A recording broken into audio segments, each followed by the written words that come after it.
The glass shattered before anyone said a word. Daniel stood frozen in the doorway of his parents' dining room, watching the shards scatter across the marble floor, red wine bleeding into the white tablecloth like something dying. His mother's hand was still trembling from where she'd slammed it down. Every face at that table turned to him at once, and none of them were smiling. "Look who decided to show up," his older brother Michael said, leaning back in his chair with the kind of smirk that had followed Daniel his entire life. "Almost didn't recognize you in that jacket. Did you get it from the thrift store again?" Laughter rippled around the table. Aunts, uncles, cousins he hadn't seen in years, all of them dressed like they were auditioning for a magazine spread, all of them looking at him like he was something that had wandered in off the street. Daniel didn't answer right away.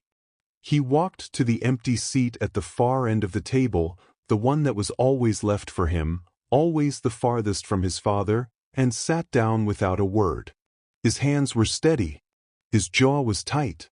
But his heart was pounding so hard he could feel it in his throat. "I was working," he said finally.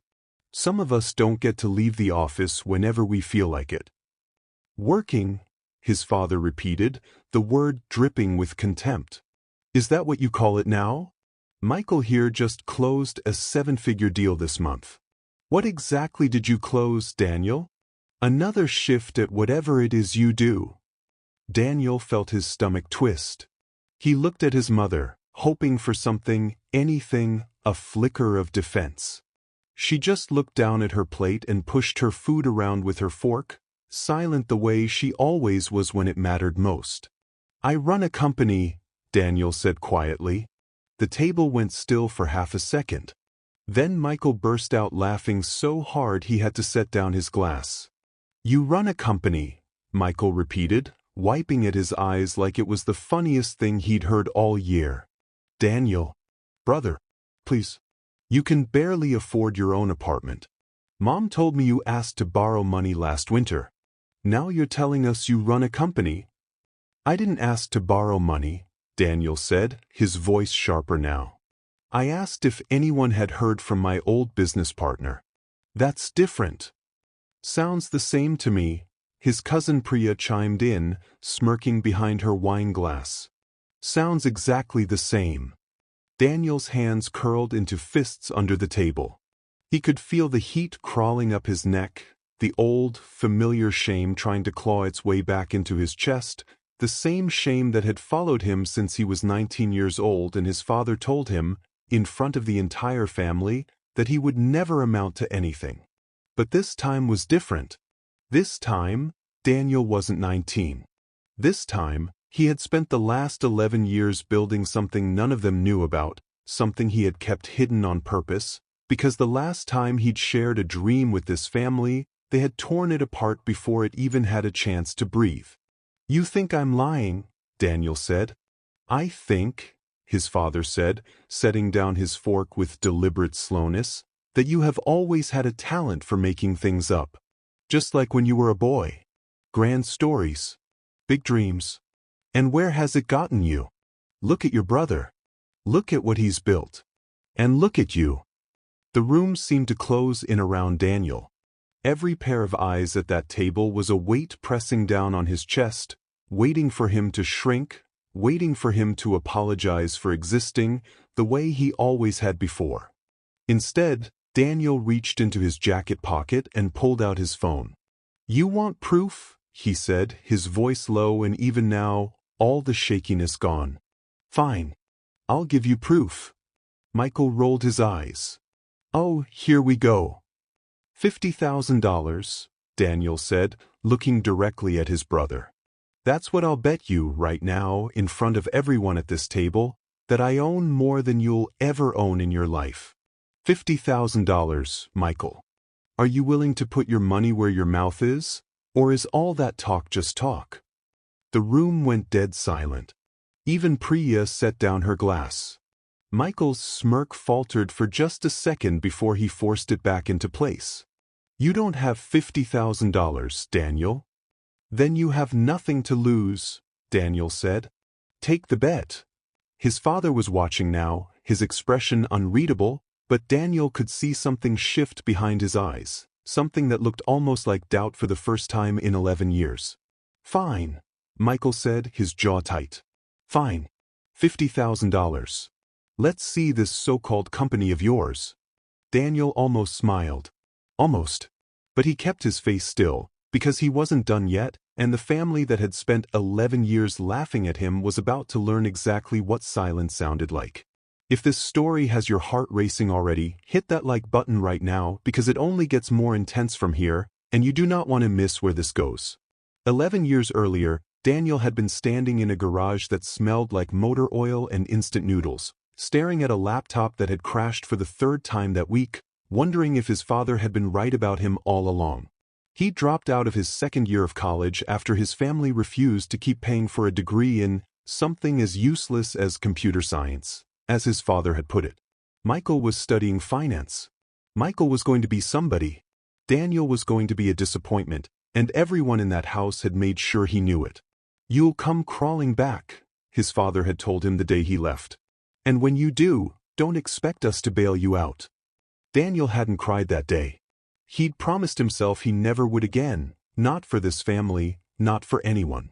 He'd taken the $800 in his savings account and a laptop held together with tape, and he'd moved into a garage apartment behind a stranger's house because it was the cheapest place he could find. He worked nights at a warehouse to pay rent.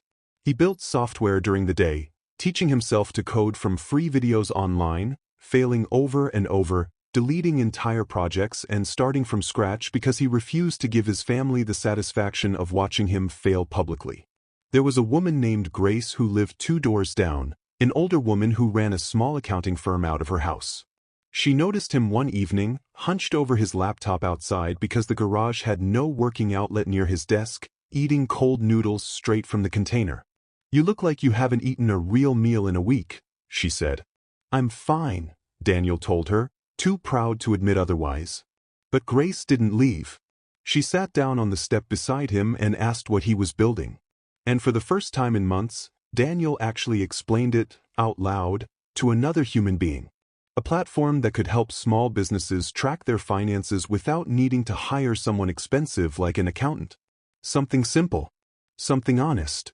"That's not a bad idea," Grace said. "That's actually a very good idea." It was the first time anyone had told him that in years. Grace became something Daniel hadn't had in years, someone who believed him.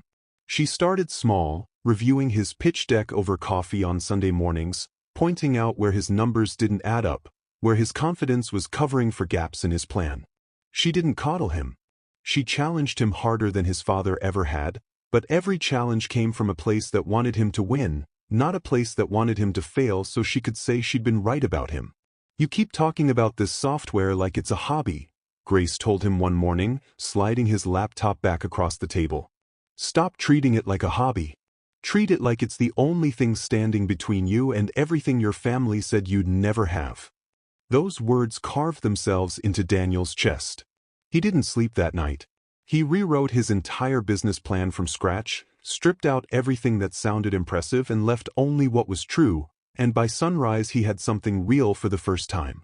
Grace introduced him to her nephew, a quiet investor named Marcus who specialized in early-stage software companies nobody else wanted to touch.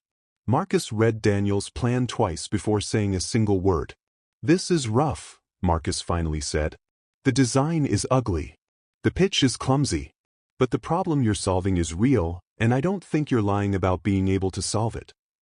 "So what does that mean?" Daniel asked, barely breathing. "It means I'll give you $20,000, Marcus said. "Not because I trust you yet. Because I trust the problem." $20,000. It felt like a fortune and a burden all at once. Daniel remembered driving back to the garage that night and sitting in his car for 20 minutes, unable to move, because for the first time since he'd left his family's house, someone with actual money had looked at him and not seen a failure. He called his mother that same night. He wanted to tell someone. He wanted, more than anything, for someone in his family to be proud of him. "I got an investor," Daniel told her, his voice shaking with excitement. "Someone's actually funding my company, Mom." There was a long pause on the line. Then his mother sighed, the kind of sigh that made Daniel's stomach drop before she even spoke. "Daniel, please don't get your hopes up," she said. "You know how these things go. People give you money and then it disappears, and you're left with nothing but debt and embarrassment. Your father already thinks you're chasing fantasies. Please don't call to tell him this. It'll only make things worse." Daniel hung up the phone without saying goodbye. That was the night he decided his family would not hear about his company again until there was nothing left for them to doubt. Not a single word. Not one update. He would build it in silence, and either it would collapse and no one would ever know he tried, or it would succeed, and he would let the proof speak instead of his voice. The next 3 years were the hardest of his life. The software failed its first launch completely, a total collapse that lost Marcus's initial investment within 4 months. Daniel remembered sitting across from Marcus, certain this was the moment the money disappeared and the door closed forever. "I'm sorry," Daniel said. "I know I let you down." Marcus studied him for a long moment. "You didn't let me down. You told me the truth about what went wrong instead of making excuses. Most founders lie to me at this point. Get back to work." That was it. No lecture. No ultimatum. Just a chance to keep going, which Daniel had never once been given by his own father. He rebuilt the platform twice more. He lived on almost nothing, missed holidays with a family that didn't invite him anyway, watched from a distance as photos surfaced online of Michael's engagement party, his cousin's wedding, gatherings where Daniel's absence was never questioned because everyone had quietly decided he wasn't worth including. By year 6, the platform finally found its footing. Small businesses started signing up, first a trickle, then a flood. By year 8, Daniel had 12 employees and a modest office above a bakery that smelled like cinnamon every morning when he walked in. By year 10, a much larger financial software company approached him, not to invest, but to acquire the entire platform outright. The number they offered made Daniel sit in stunned silence for nearly an hour after the call ended. He didn't sell. Not for the number they offered first, or the second higher number, or the third. He negotiated for 8 months, terrified the entire time that he was making a catastrophic mistake, that Grace's faith in him and Marcus's patience with him would end in the most public failure of his life. Then, 11 months ago, he signed the final agreement. He retained majority ownership. He became, on paper, the sole controlling owner of a financial technology company valued well above anything his father or brother could imagine, sitting quietly in a modest apartment that still had second-hand furniture, because Daniel had never once stopped living like the poor kid from the garage, even after he wasn't poor anymore. He told no one. Not Grace's warning, just his own decision. He wanted proof, not applause. He wanted the moment to belong entirely to him, on his terms, when he was ready. And now, sitting at that dinner table with $50,000 on the line and his entire family staring at him like he was a stranger who'd wandered into the wrong house, Daniel realized that moment had finally arrived. "Well," Michael said, arms crossed, that same old smirk creeping back onto his face. "We're waiting." Daniel unlocked his phone slowly, deliberately, letting the silence stretch just long enough to make everyone at that table shift in their seats. "Before I show you anything," Daniel said, "I want everyone to remember this moment.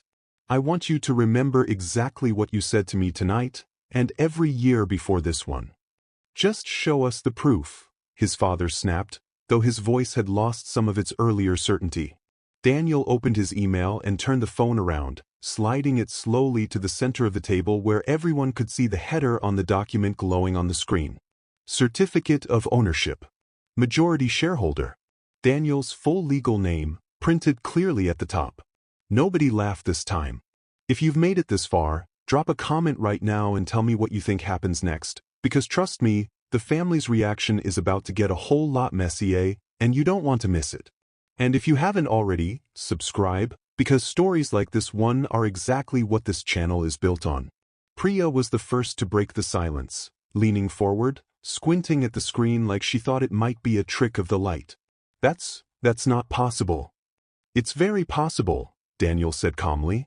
Michael grabbed the phone before anyone could stop him, scrolling through the document with shaking hands, his face draining of color with every line he read.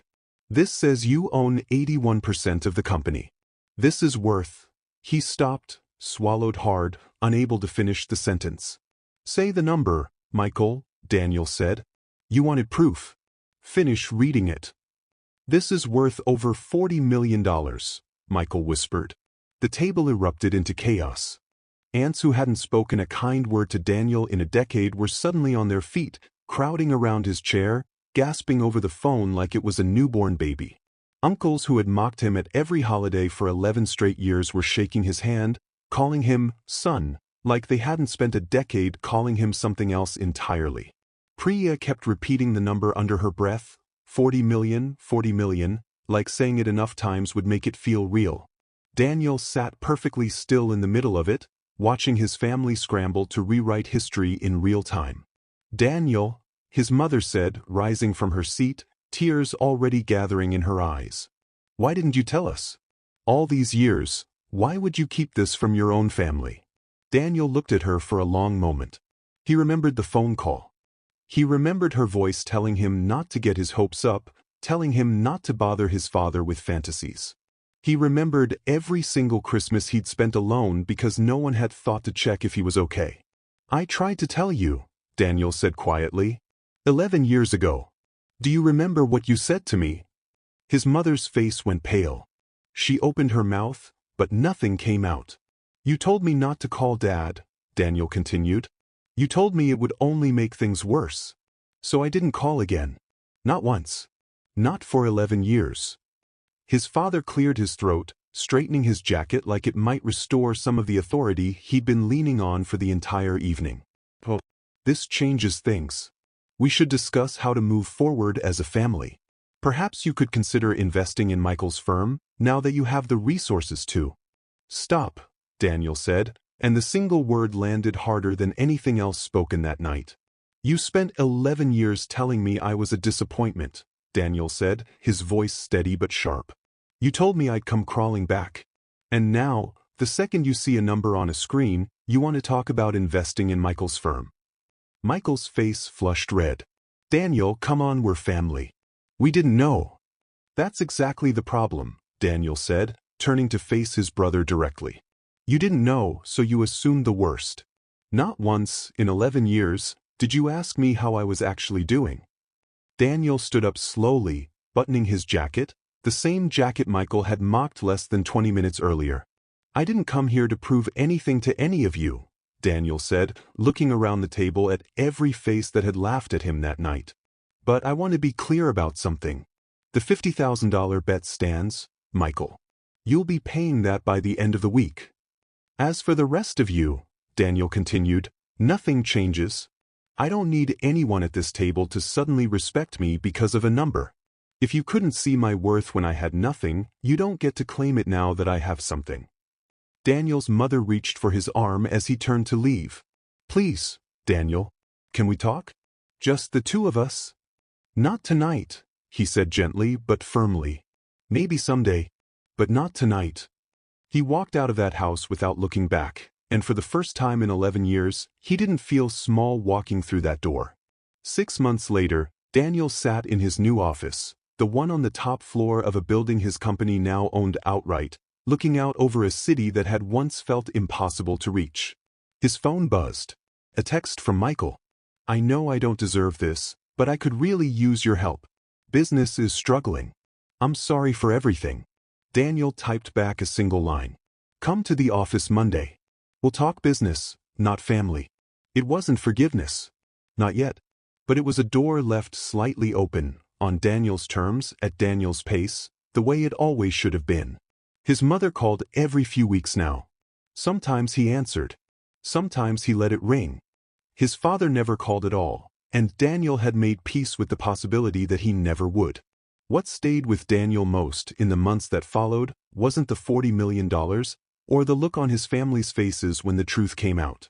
What stayed with him was Grace's voice from all those years ago, sitting on the steps of a garage apartment with nothing but a broken laptop and $800 between him and complete failure. That's not a bad idea. That's actually a very good idea. Sometimes the people who believe in you first aren't the people who share your blood. Sometimes they're strangers who happen to sit down beside you at exactly the right moment, and change the entire direction of your life with nothing more than a few honest words. If this story moved you even a little, make sure you smash that like button right now, drop a comment telling me what part hit you hardest, and if you're not subscribed yet, subscribe before you go, because this channel is full of stories just like Daniel's, stories about the quiet ones who were underestimated and came back stronger than anyone ever expected. Thank you for watching until the very end. I'll see you in the next one.